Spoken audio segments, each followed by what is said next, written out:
오늘 우리에게 주실 하나님의 말씀은 고린도전서 4장 5절과 히브리서 11장 6절입니다. 먼저 고린도전서 4장 5절을 봉독하겠습니다. 신약 266페이지 고린도전서 4장 5절입니다. 그러므로 때가 이르기 전 곧 주께서 오시기까지 아무것도 판단하지 말라. 그가 어둠에 감추인 것들을 드러내고 마음의 뜻을 나타내시리니 그때에 각 사람에게 하나님으로부터 칭찬이 있으리라. 히브리서 11장 6절을 봉독하겠습니다. 신약 364페이지입니다. 히브리서 11장 6절 봉독하겠습니다. 믿음이 없이는 하나님을 기쁘시게 하지 못하나니 하나님께 나아가는 자는 반드시 그가 계신 것과 또한 그가 자기를 찾는 자들에게 상 주시는 이심을 믿어야 할지니라. 이제 윤영준 목사님 나오셔서 하나님의 칭찬이라는 제목으로 말씀 전해 주실 때 많은 은혜 받으시기 바랍니다.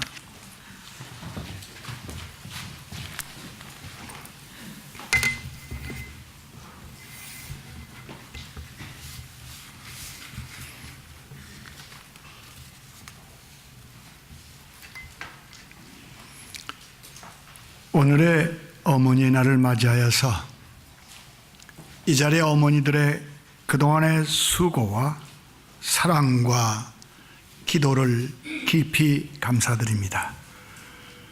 그리고 이 시간에 증거되는 말씀과 같이 모두 하나님에게 칭찬을 들으시는 귀한 어머니 되시기를 간곡히 축원합니다.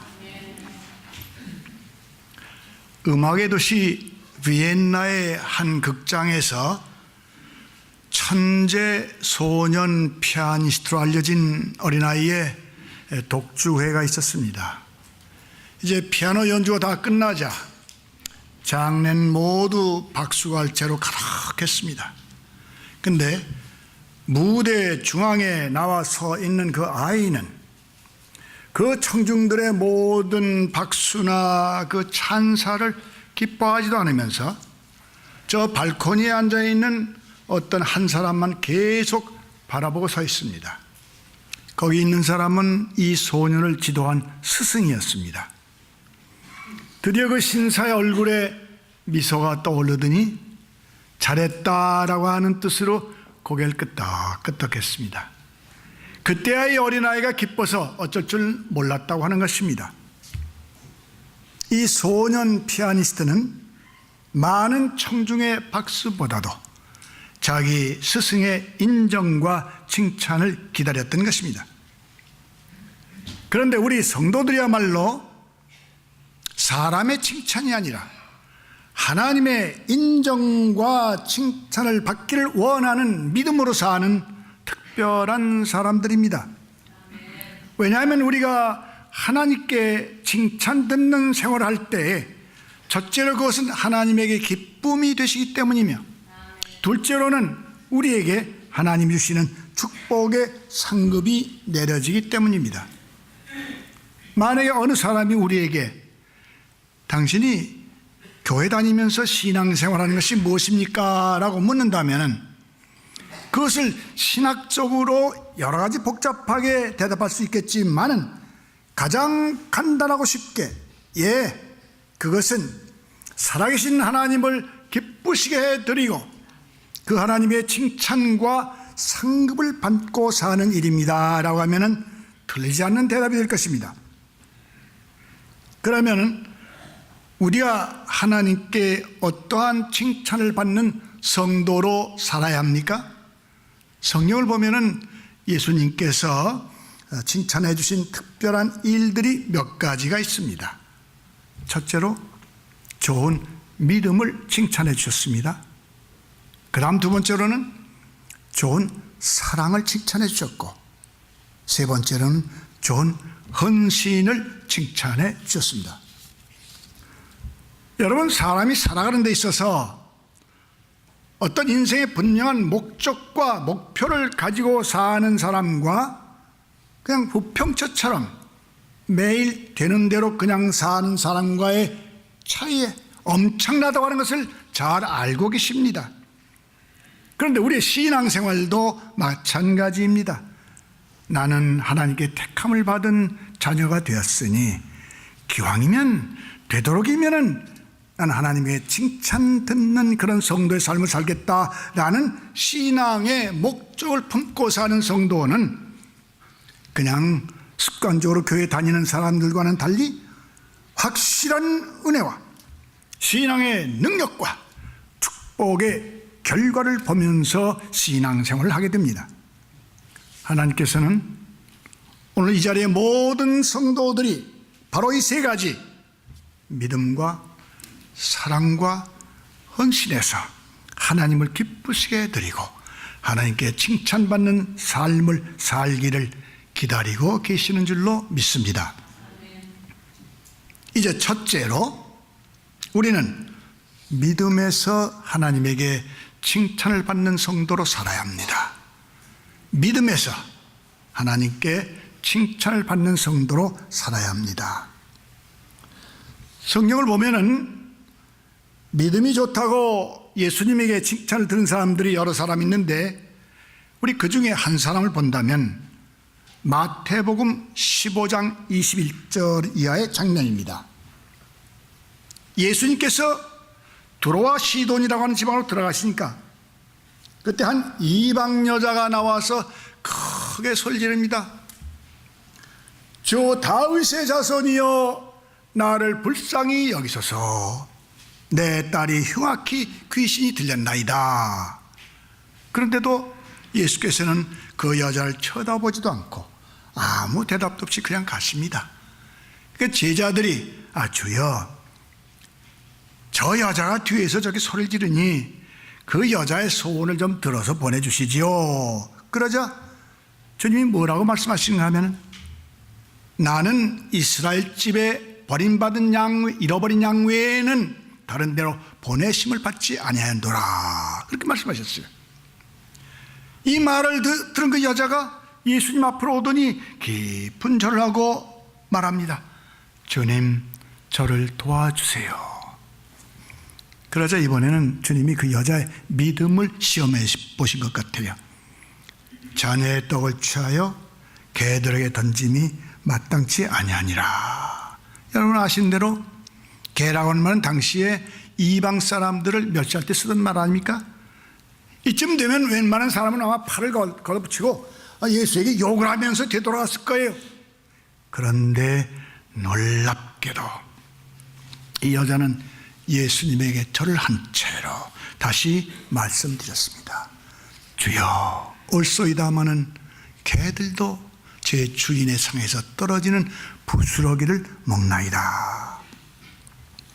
이때 이르자 예수께서는 이 여자의 믿음을 크게 칭찬해 주시면서 여자야 내 믿음이 크도다. 내 소원대로 될지어다 하시니 그 시로부터 그의 딸이 나았다고 성경은 기록했습니다. 여러분 이 사건에서 예수님에게 칭찬을 받은 믿음이 어떠한 믿음입니까?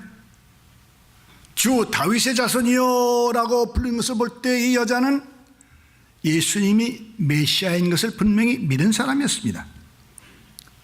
뿐만 아니라 어느 인간도 못 고치는 자기 딸의 병을 고칠 수 있는 분이요 흉악한 귀신도 내쫓고 지배할 수 있는 그런 분이라고 믿은 믿음이었죠.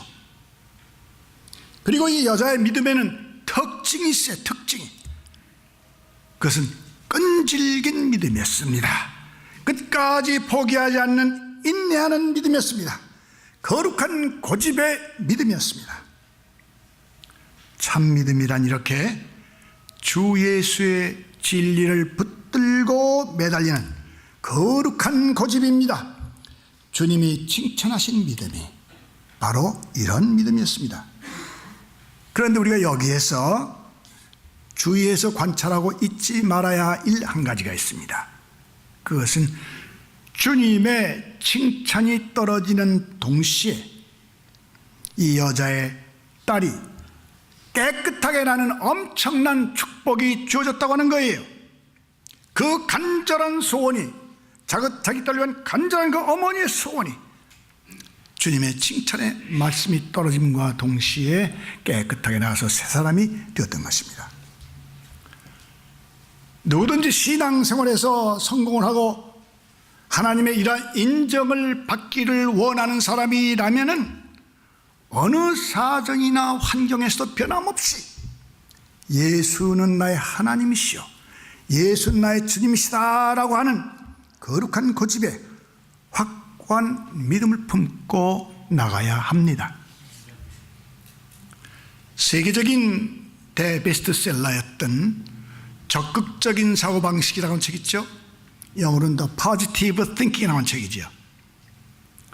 이 책을 쓴 노만 빈센트 필 목사가 세계대 2차 대전 후에 벨기를 방문한 일이 있습니다. 그분이 방문한 도시는 브린동크라고 하는 도시였는데 거기에는 나치 독일이 잡아서 가두었던 벨기에 애국자들을 감금해가지고 고통을 주었던 악명 높은 감옥 교도소가 있는 것입니다. 거길 찾아갔어요. 안내인은 필 목사에게 말하기를 나치는 벨기에 애국자들의 정신을 파괴하려고 그들 짐승처럼 대하고 갇힌 고문을 당하고 참혹하게 그들 취급했지만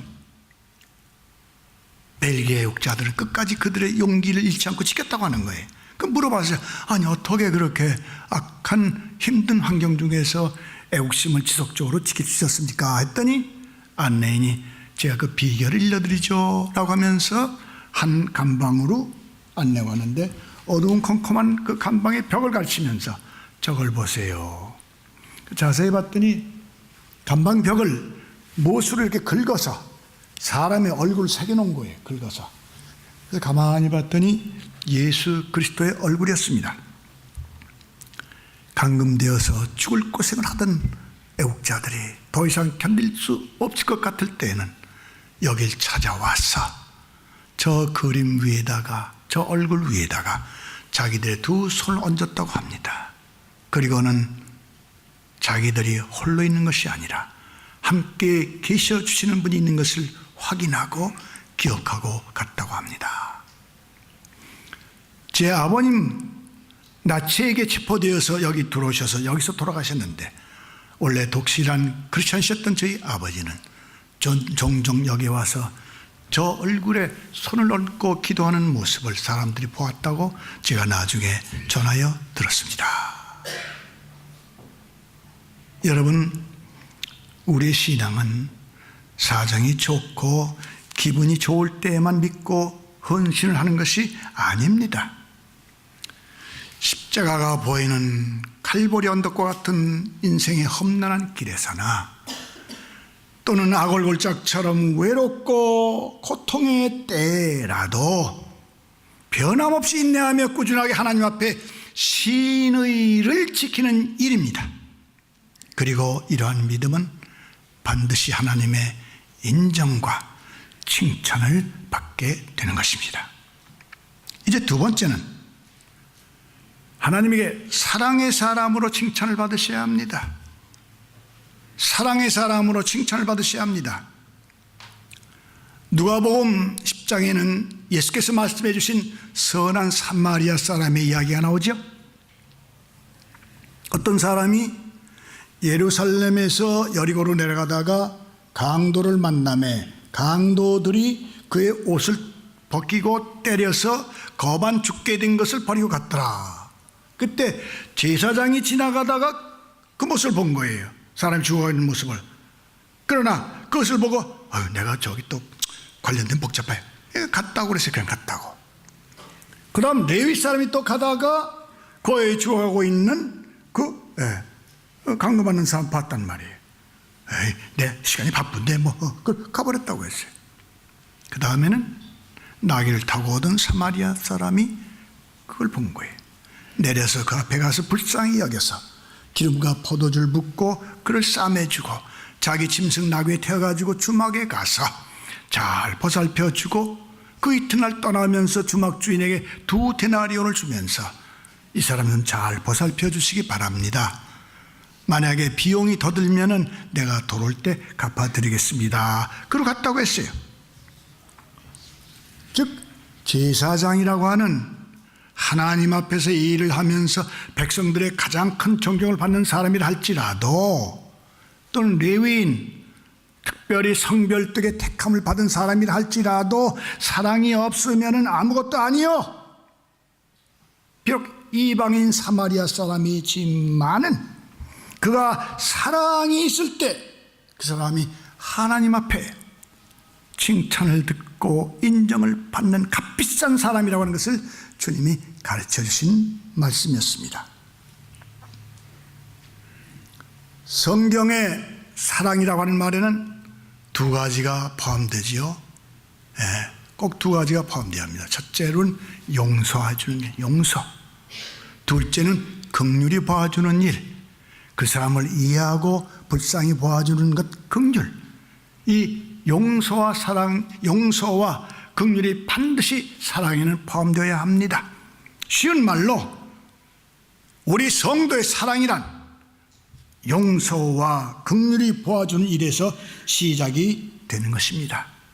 그러니 여러분, 가정에서도 식구가 안에 서로 용서하시고 긍휼히 여겨주시면서 사랑하시길 바랍니다. 교회 성도들 간에서도 그렇게 용서하고 그 사람을 이해해주고 불쌍히 여기는 그런 마음으로 긍휼히 여기면서 사랑하시길 바랍니다.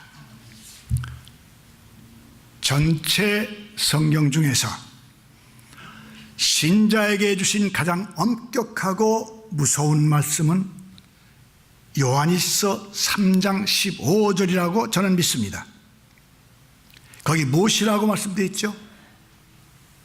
그 형제를 미워하는 자마다 살인하는 자니 살인하는 자마다 영생이 그 속에 거하지 아니함을 너희가 아는 바라 그러셨어요. 이 말씀은 형제를 미워하며 사랑하지 않는 신자는 영적인 살인자인데, 살인자는 영생 천국에 못 들어간다 이 말이에요. 성경에서 영생 천국에 못 간다고 하는 것은 지옥에 간다는 말씀이에요. 우리는 사후에 2곳 중에 하나 갑니다. 천국이 아니면 지옥에 반드시 2 중에 하나에 우리 있게 됩니다. 이 말씀은 형제를 사랑하며 미워할 때 그는 결코 하나님의 사랑을 잊고 천국 백성으로 살고 천국에 가는 사람 못 된다라고 하는 말씀이죠. 그래서 신자는 반드시 용서해 줄 줄 알고 긍휼적일 줄 아는 그런 사람이어야 된다고 성경은 강력하게 주장하고 계십니다. 잘 들으세요. 여러분, 내가 예수 믿는 다른 형제나 자매를 원망하고 헐뜯고 미워할 때 내가 영적으로 보험하는 아주 무섭고 아주 큰 죄가 있다고 하는 것을 아십니까? 내가 예수 믿는 다른 형제를 미워하고 헐뜯고 원망할 때 나는 영적으로 아주 무서운 죄를 범하고 있다는 것을 아십니까? 여러분이 잘 아시는 대로 예수 믿는 사람의 속에는 그 누구에게든지 성령으로 예수님이 거하고 계십니다. 예수님이 그 안에 없으면 그 사람 그리스도인이 아니요 천국에 못 간다고 못 박아놓습니다, 성경에. 그래서 우리가 어떤 신자를 모함하고 욕하고 비난할 때 우리는 그 사람 속에 계시는 예수님을 함께 비난하고 함께 헐뜯는, 그분을 모욕하는 일을 행하는 거라 이 말이에요. 고린도후서 13장 5절의 말씀에서도 예수 그리스도께서 너희 안에 계신 줄을 스스로 알지 못하느냐? 그렇지 아니하면 너희가 버림받은 자이니라 라고 말씀하셨죠. 다시 한번 기억하시길 바랍니다. 하나님 앞에 나와서 신앙생활을 하면서 하나님의 영광 중에 복된 생활을 하길 원하는 사람이라면 누구든지 형제를 원망하고 비방하고 헐뜯는 버릇을 그치셔야 합니다. 저도 보통으로 남들처럼 조금 교만하고 나보다 못한 사람이다라고 여겨질 때는 좀 멸시도했던 그런 사람입니다. 그런데 별것 아닌 것 같은 사건으로 제가 큰 은혜를 받고 변화받았습니다. 오래전에 베이에어리아에 있는 한인 침례교가 연합으로 청소년 수양회를 골든게이트 브리지를 건너서 타말파이스 높은 산 있죠. 타말파이스 그 산에 캠핑장으로 수양회를 갔습니다.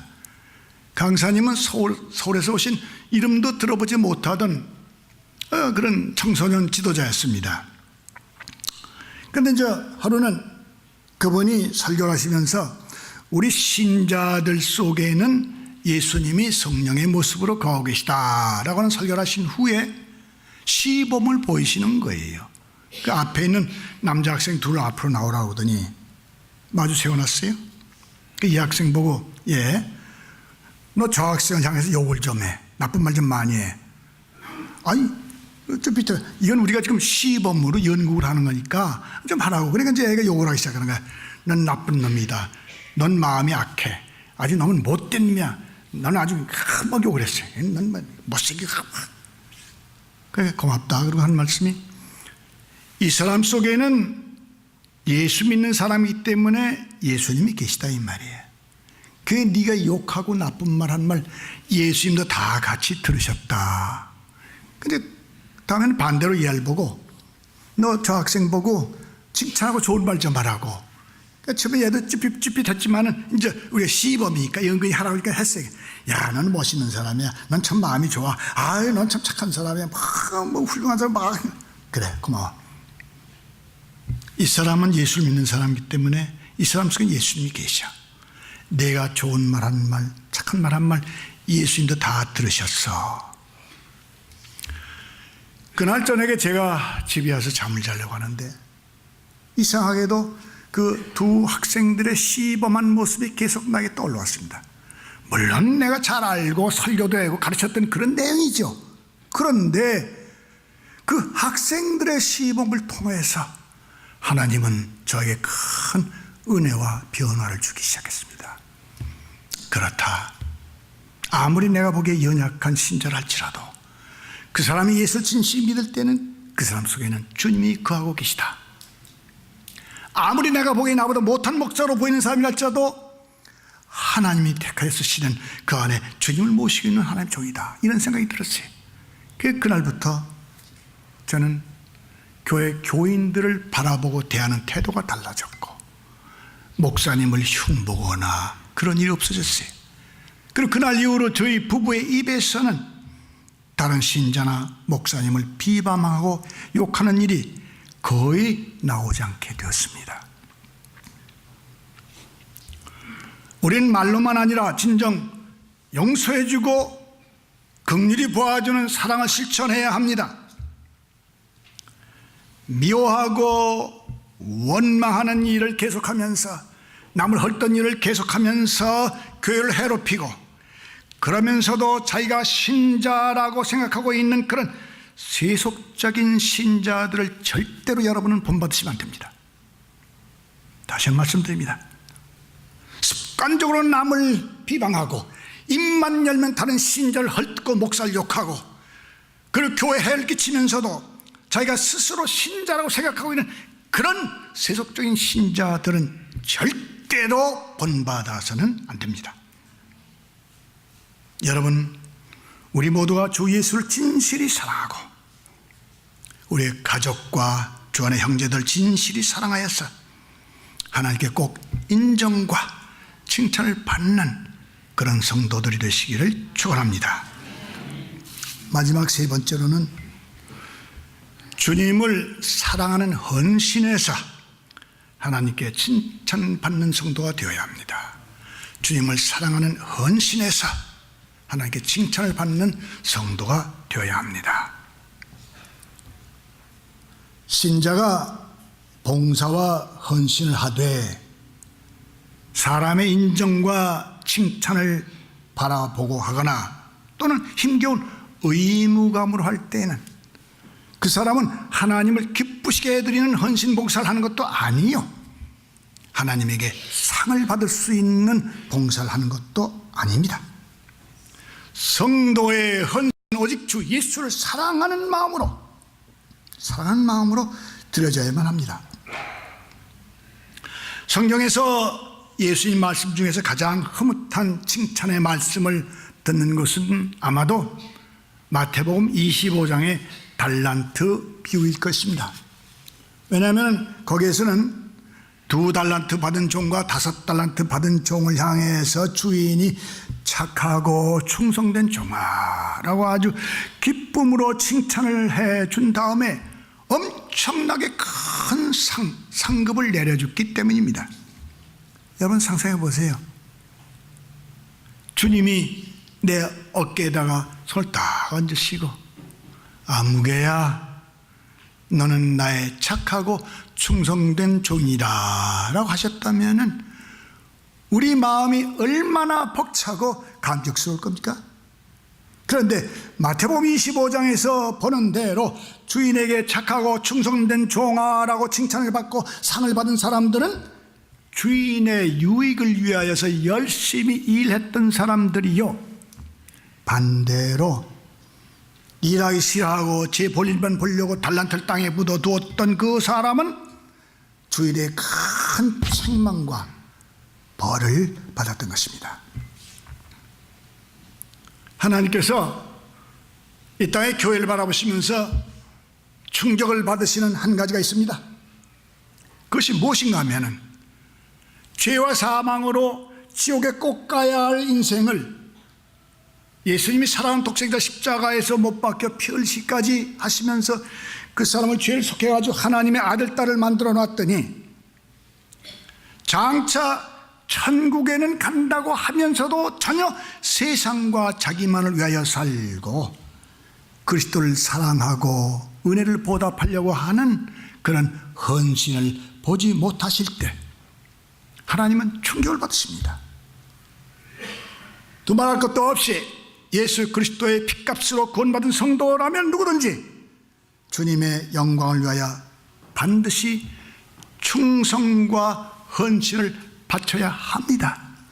왜냐하면 이것이 정상적인 그리스도인의 신앙생활이기 때문입니다. 토니 캄폴로라고 하는 사람은 저 필라델피아 인근에 있는 이스턴 유니버시티에 사회학과 인류학을 담당했던 교수입니다. 또 청소년 복음 전도자로도 유명한 분입니다. 한 번은 이분이 중학교 학생들의 캠핑에 상담자로 초청을 받았어요. 이제 중학교 학생들쯤 되면 뭐 남을 놀리고 뭐 서로 뺏고 하고 그냥 이거 보통 일 아닙니까? 근데 그때는 이 캄폴로 교수가 마음 상한 일이 있었어요. 거기 빌리라고 하는 학생이 하나 있었는데 캠프장에 거의 모든 학생들이 걔를 그렇게 괴롭히고 놀리고 시골 보는 거예요. 빌리는 뇌성마비로 불구자가 된 학생이었습니다. 그래서 걸어가려고 하면은 온몸을 다 비틀고 비꼬면서 질질 끌고 가죠. 말 한마디 하려면 얼굴을 찡그려가면서 그냥 더듬거리면서 그냥 쫄쫄거려. 그 아이들이 빙 둘러서 빌리를 흉보는 거에 놀려대고 그 찡그린 얼굴을 하고 거라는 거 흉내내고 이러면서요. 한번 캄폴로 교수가 봤더니 빌리가 아이들에게 물어보는 거예요. 얘들아, 여기 구운회 상점 가는 길이 어디냐? 그 물어보니까 얼마나 끙끙거리면서 애축을 했을 거 아니에요. 그럼 아이들 대답해 줄 때 구운회 상점 저기다 하면 될 텐데 그대로 흉내는 거야. 구운회 상점 자 그걸 캄폴로 교수가 본 거예요. 얼마나 마음이 상했지. 근데 캄폴로 교수의 그 분노는 목요일에 극도에 다다랐답니다. 왜냐하면 매일 저녁마다 아이들이 묵고 있는 그 숙소 방으로 각 방으로 돌아가면서 대표 학생을 뽑아가지고 저녁에 간증을 시키는 거예요. 근데 그날이 그 빌리가 있는 그 방의 순서인데 대표를 빌리를 뽑은 거예요. 그러니까 걔가 나가서 우스꽝스럽게 애쓰는 거 보고 놀리고 장난하려고 빌리 뽑은 그런 말이. 그날 집회에 가서 앉아있으면서 톰 캄펄러 교수는 도대체 무슨 일이 벌어질까 불안했답니다. 드디어 빌리가 온몸을 질질 끄고 비비꼬면서 강단 오는 거죠. 질질 끄면서 고생하면서 오는 거예요. 나오는데 여기저기서 애들이 힉힉힉 웃는 소리가 나고 뭐 이상한 소리 나는 거 놀리는 소리. 근데 빌리가 나와 서서 5분 동안에 딱 2마디 했답니다. Jesus loves me and I love Jesus. 예수님은 나를 사랑하시고 나도 예수님을 사랑합니다. 이 말 하는데 그 더듬거리면서 그 불구아가 그냥 얼굴에 인상을 쓰고 하면서 힘을 주어보자.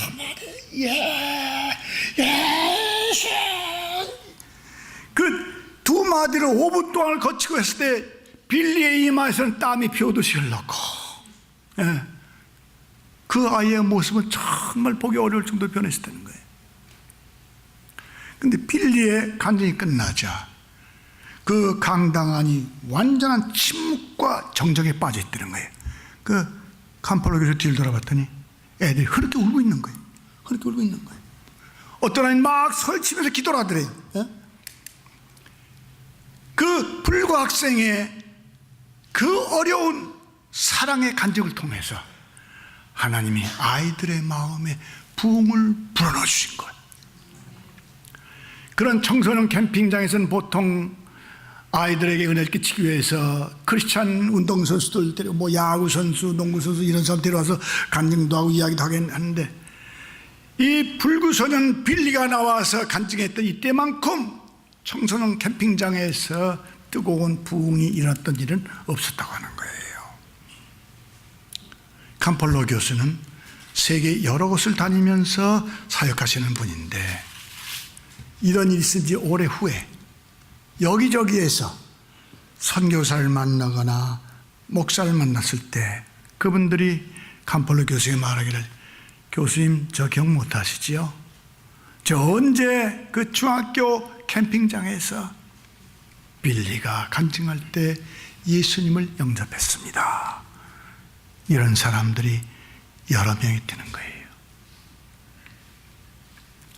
여러분, 주님을 진심으로 사랑하십니까? 주님을 진심으로 사랑하십니까? 그렇다면 앞으로 다른 이유에서가 아니라 진실로 주님을 사랑하는 마음으로 헌신하며 충성하고 사시기를 축원합니다. 기도하겠습니다.